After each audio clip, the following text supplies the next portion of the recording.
नमस्कार दोस्तों। एक पूरे देश में कानून की व्यवस्था को बदलाव लाने के लिए निरंतर प्रयास होते रहे हैं, लेकिन जो इस साल मोदी गवर्नमेंट में और डीवाई चंद्रचूड़ के कार्यकाल में जो परिवर्तन हुआ है, उसमें इतिहास में अब तक 75 सालों में सबसे बड़ा परिवर्तन जाना जा रहा है। वो परिवर्तन क्या है? आप देख रहे हैं कि अब जो ये कानून है वो सारा का सारा जो खेल है, अब कहते हैं कि अब कानून अंधा नहीं है। जो कानून की देवी हैं, आंखों से पट्टी हटा ली गई। आप पहले देखते होंगे कि ये जो चेहरा ढका है, यहाँ पे एक पट्टी लगी रहती थी और इनके हाथ में ये तराजू है और यहाँ किनारे एक तलवार का जो साइड था कि तलवार था। अब उसकी बजाय ये जो डीवाई चंद्रचूड़ है, आप देख रहे हैं इनके चेहरा को भली भांति इन्होंने बहुत सारे परिवर्तन कानून में किए हुए हैं और लगातार करते भी आ रहे हैं। जो इनका मुख्य उद्देश्य है कि आज जो कानून व्यवस्था है उसमें कहीं ना कहीं न्याय की बात करनी होगी। सजा देने की बात, जैसे गांधी जी कहते हैं कि अगर आंख के बदले आंख लेंगे तो पूरी दुनिया अंधी हो जाएगी, उसी तरह कहीं ना कहीं ये सजा की बात की बजाय ये न्याय की बात करते हैं। और ये कहते हैं कि अब काफी सालों के बाद हम कहते हैं इस स्थिति में आ गए हैं कि हम कहीं ना कहीं साक्ष्यों को देख सकते हैं, साक्ष्यों को समझ सकते हैं। हम न्याय की तुलना का इसका आधार यही था कि हम दोनों पक्षों को सुनेंगे, हम अपनी राय की बजाय सबूतों के आधार पे देंगे। लेकिन यहाँ पे यह है कि सबूतों के साथ साथ हम अपनी विवेक समझ पे भी देंगे। जैसे कि बहुत सारी चीजों में होता है कि कानून सबके लिए एक समान है, लेकिन बहुत सारा देखा गया, जैसे रेप पीड़ित हो, बहुत ही ट्रेजेडी मर्डर हो, या बहुत सारे ऐसे कानून जो फास्ट ट्रैक में चलाने की जरूरत होती है, तो वहां पे कहते हैं कि बहुत ज्यादा ही जल्दी जरूरत न्याय की आती है। आप देखते हैं जैसे कि जो ये न्याय की देवी हैं, अब देखिए इनके आंखों के पट्टी खोल दी गई है और ये तराजू का जो है ये अभी भी सिंबल है, तराजू का सिंबल नहीं हटाया गया है। जो बदलाव किया गया है इसमें, और इसमें जो मुख्य बदलाव है, आप देख रहे हैं कि इनके हाथों में यहाँ पे ये तलवार दे दी गई है। जो तलवार है इसको हटा के अब इसी को बदले अब आप देखेंगे कि सबसे पहले ये आप देख रहे हैं कि यहाँ पे किताब है, कानून के संविधान की किताबें। संविधान की किताबें देने का अर्थ सीधा सीधा है कि इनकी पट्टी अब खोल दी गई है। और आप जो देखे थे पिछले वीडियो में इसमें कि जो यहाँ तलवार था उसकी जगह यहाँ पे किताब दे दिया गया, बाकी तराजू को ऐसे ही रखा गया। पहले क्या था कि समाज में बराबरी का जो है प्रतीक तराजू को रखा गया है कि दोनों को बराबर न्याय मिलना चाहिए।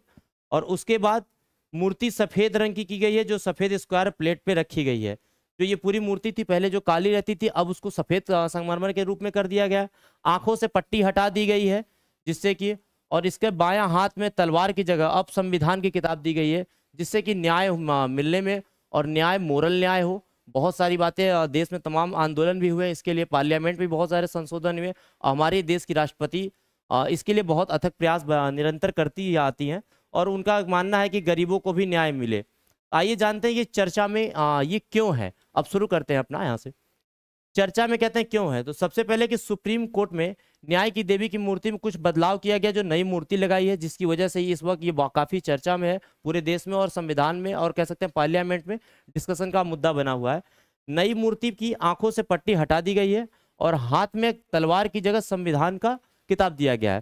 कहने का मतलब कि जो पहले कही जाता था कि न्याय है या उन्हें सजा दी जाएगी, उन्हें जेल होगा, उन्हें फांसी होगी, इन सबों को हटा के कहीं ना कहीं उन्हें मोरल इथिक्स के रूप में उन्हें मानसिक बदलाव किया जाएगा। समय समय पे उन्हें साइकोलॉजिकली डॉक्टर होंगे कि ये किस परिस्थिति में किया गया न्याय था और किस परिस्थिति में की गई ये जुर्म थी, उसके लिए सजा डायरेक्ट ना देके कहीं ना कहीं मानवीय आधार पर सजा देने की इसमें बात की जा रही है।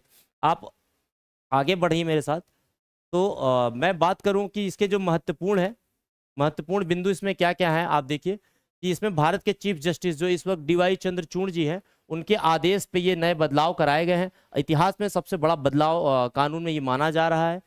डीवाई चंद्रचूड़ जी ने खुद इस मूर्ति को बनाने का आदेश दिया था बहुत पहले से।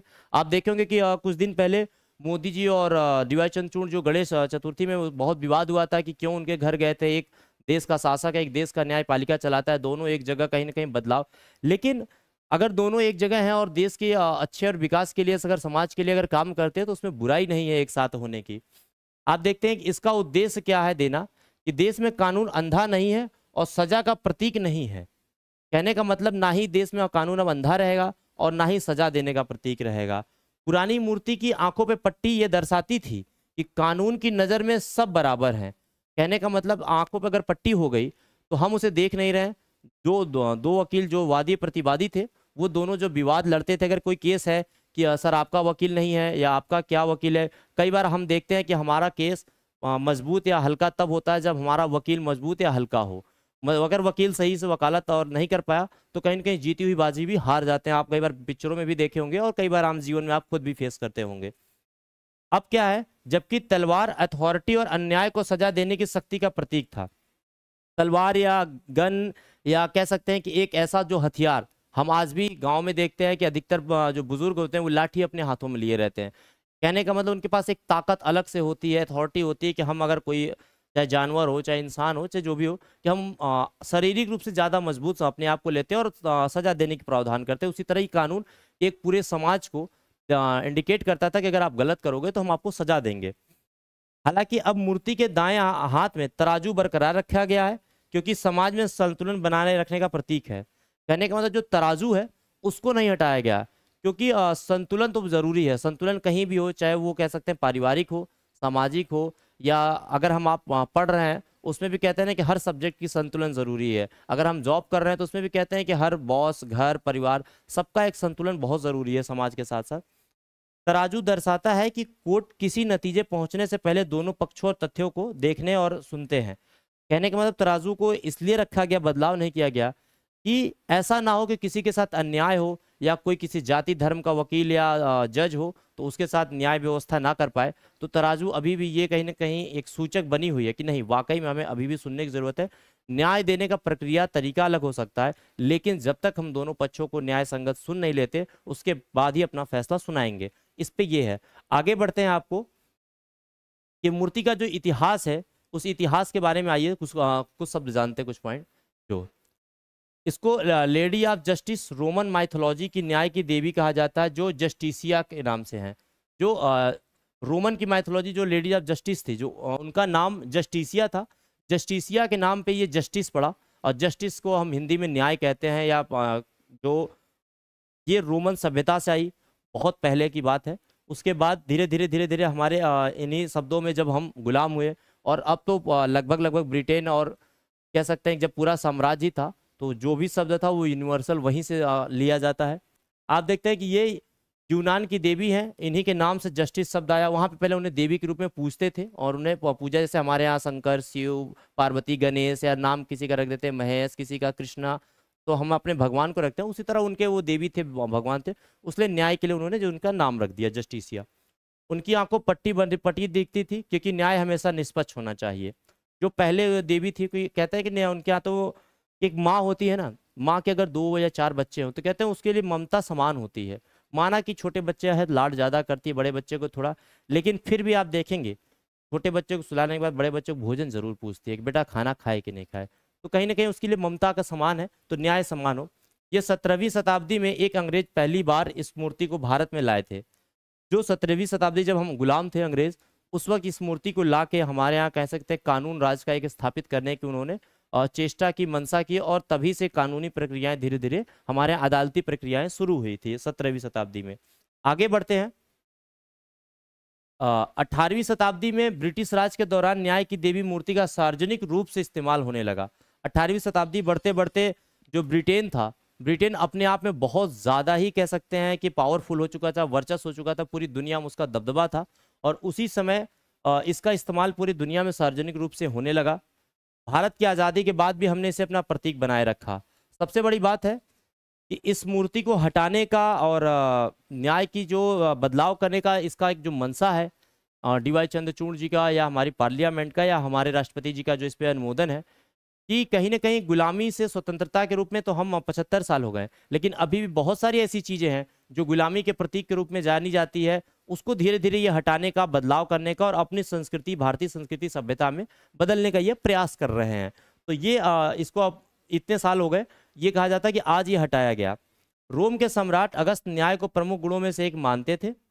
इसके बाद सम्राट टिबोरियन या जस्टिसिया के मंदिर बनवाया गया था और अपने शासन में जोड़ना चाहते थे। इस तरीके से है। आप इसके साथ आगे बढ़िए।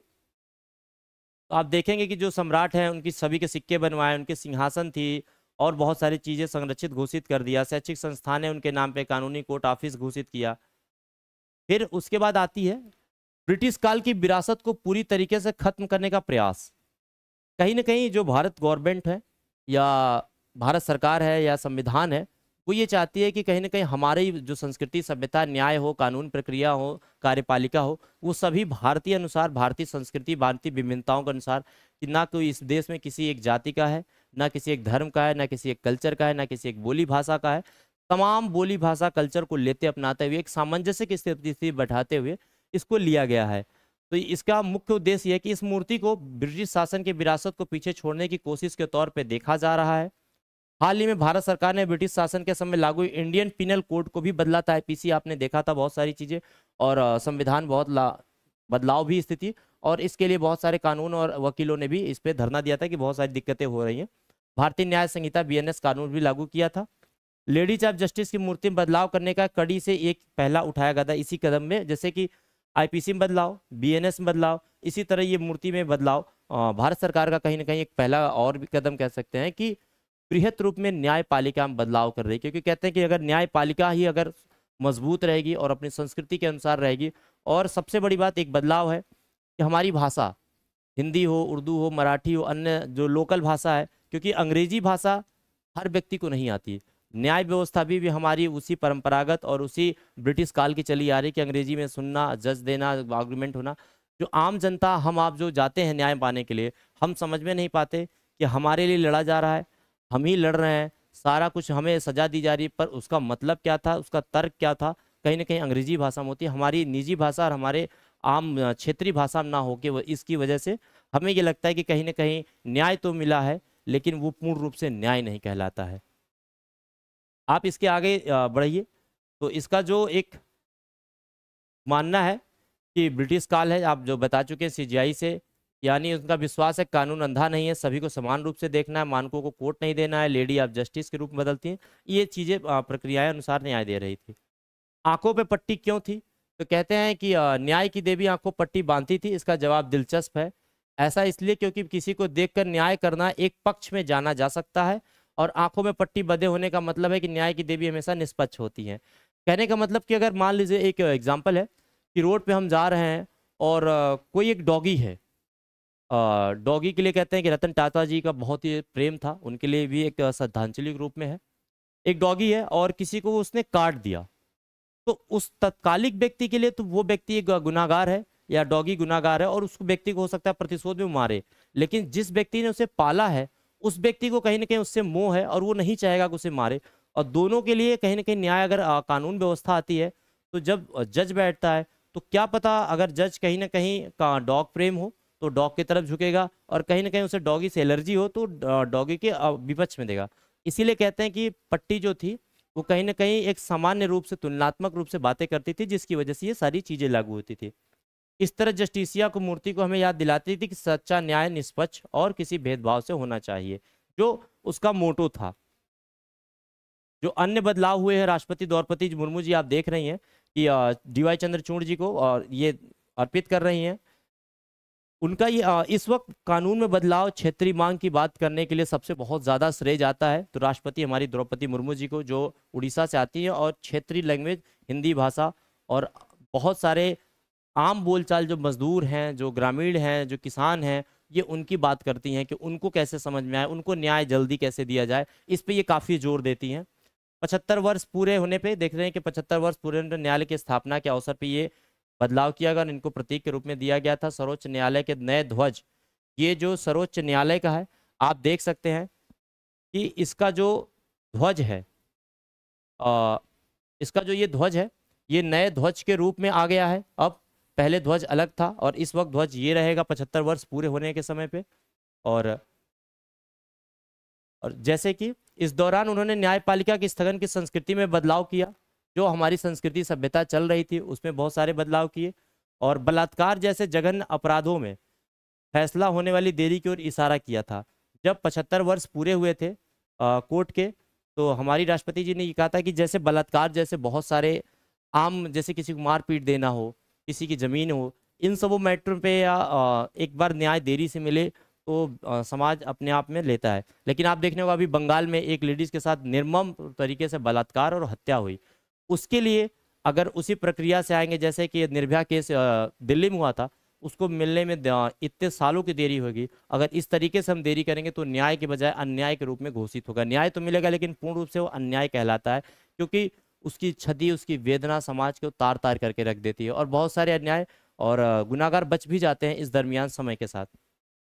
आगे अगर हम बढ़ते हैं, इसको लेके चलते हैं आपको, तो इसकी जो आप देख रहे हैं कि राष्ट्रपति द्रौपदी मुर्मू जी ने जो बदलाव हुए हैं, चाहे वो झंडे के रूप में हो, चाहे इन कानून व्यवस्था बदलने की बात हो, उन्होंने खुद इसमें अपने ट्विटर एक्सेंट पे उन्होंने सेंड भी किया कि president Droupadi Murmu greeted the valedictory session of the 2-day national conference of the district judiciary organized by the Supreme Court of India in New Delhi. The president said that there are many challenges before the judiciary which will require coordinate effort. मतलब हमें judiciary में बहुत सारे challenges हैं और हमें coordinate करके बहुत सारे बदलाव करके न्याय देने की प्रक्रिया में अपने आप को सुधारात्मक कार्य करने की जरूरत भी है, जो समाज के लिए हित की कार्य होगी। आगे बढ़ते हैं इसी दिशा में। सुप्रीम कोर्ट का नया झंडा और नया प्रतीक जो है, सर्वोच्च न्यायालय के ध्वज पे संस्कृति श्लोक अंकित है, यतो धर्मस्य जय, जिसका अर्थ है कि जहां धर्म है वहीं विजय है। हमने कई बार सुना है कि धर्म करो, या कहते हैं ना कर्म करते जाओ फल की चिंता मत करो, या धर्म हमारा कहता है कि पिता का धर्म है कि पुत्र को पढ़ाना, पुत्र को पालना, और पुत्र का धर्म है कि एक समय के बाद पिता की जरूरतों को वृद्धावस्था में जब आए उनको पालना। माँ बाप का कर्तव्य है, भाई बहन का कर्तव्य, समाज का कर्तव्य, बहुत सारे कर्तव्य हमें दिखाए जाते हैं। उसी तरह उसको धर्म के रूप में लाया जाता है कि कहते हैं कि जहाँ यतो धर्मस्य जय, ये जो लिखने का श्रेय है कि जहाँ धर्म है वहीं विजय है, महाभारत के कहीं ना कहीं गीता से ही ये इसको उठाया गया है। जो श्लोक है, कृष्ण कहते हैं कि जहाँ धर्म है, मैं कृष्ण ना दुर्योधन के साथ थे ना पांडवों के साथ थे, उनका सीधा सा कहना था कि मैं धर्म के साथ हूँ। धर्म का अर्थ समाज के भलाई हो, समाज के साथ न्याय हो, और संसार और समाज का विकास हो, और वो न्याय जो सभी को समान रूप से अलग अलग व्यवस्थाओं के रूप से भी मिला, वो न्याय कहलाता है। ऐसा नहीं कि अगर मान लीजिए कि हमने पत्थर मारा दीवार पे और पत्थर मारा आदमी पे, तो मारा दोनों चीज पत्थर, लेकिन आदमी को मारना ये कहीं ना कहीं गलत है और इसे न्यायपालिका में न्याय सजा मिलती है, जाकि पत्थर या दीवार पे। उसी तरह ये नेवी ब्लू रंग में है, इसके प्रतीक और सुप्रीम कोर्ट के प्रतीक में आदर्श वाक्य अंकित होता है। प्रतीकों के बीच में सुप्रीम कोर्ट की इमारत का तस्वीर भी है जो अशोक चक्र के अंकित है। अशोक चक्र आप सारनाथ से देख सकते हैं, हमारे झंडे में भी अशोक चक्र का प्रतीक है, और कहीं ना कहीं ये बुद्ध के रूप में जाना जाता है कि ज्ञान, विवेक, शांति, सहनशीलता के रूप में एक प्रतीक भी माना जाता है। और भारतीय ध्वज पे अंकित अशोक धर्म चक्र है और कानून के पहिए का, और वो जो तिल्लियां है, कहते हैं कि वो कानून के रूप में एक एक धर्म चक्र जो अशोक ने उस वक्त चलाया था कि अलग अलग तिल्लियों के रूप में अलग अलग समुदाय के लिए, कि एक जो कानून का बातें कही गई थी उस वक्त, पहले न्यायालय नहीं था तो पहले कानून के रूप में एक धर्म चक्र के ही जरिए से अशोक ने पूरे कराया था। यह प्रतीक सारनाथ से स्तंभ से प्रेरित है, जिसकी 3री शताब्दी से पूर्व मौर्य साम्राज्य के अशोक ने बनवाया था। और आगे बढ़ते हैं, आप देख रहे हैं कि सुप्रीम कोर्ट का पूर्ण परिचय जो हम आपको दे सकते हैं कि भारत के सर्वोच्च न्यायालय की समीक्षा शक्ति आदेश न्यायालय है, कि कोई भी समीक्षा हो तो सुप्रीम कोर्ट उस पर अपना विवेक दे सकती है और बदलाव कर सकती है, उसके पास पूर्ण रूप से अधिकार है।